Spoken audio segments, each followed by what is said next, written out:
Le bandiere verdi e le bandiere nere raccontano la stessa montagna vista da due punti di vista diversi. Da una parte c'è chi prova a tenere insieme comunità, paesaggio, lavoro, memoria e futuro.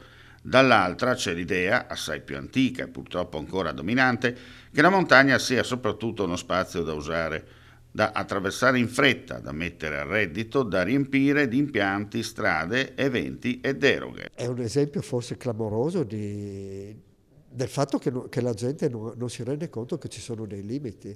E questa cosa in qualche modo è figlia di tutta quella tendenza a liberalizzare anche gli accessi dei veicoli a motore in montagna.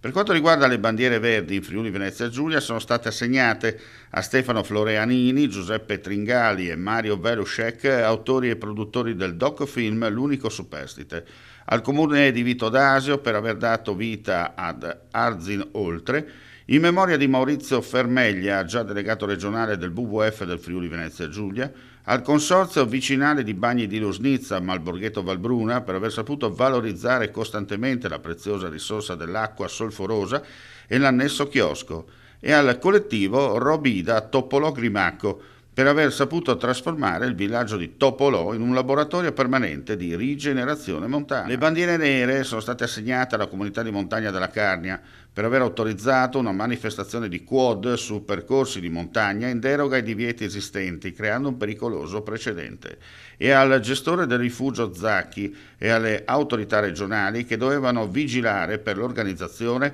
all'interno di un'area SIC di feste causa di forte inquinamento acustico, su cui il Servizio Foreste e Corpo Forestale della Regione avrebbe dovuto vigilare ed intervenire. Aumentano queste esperienze dal punto di vista proprio quantitativo e qualitativo.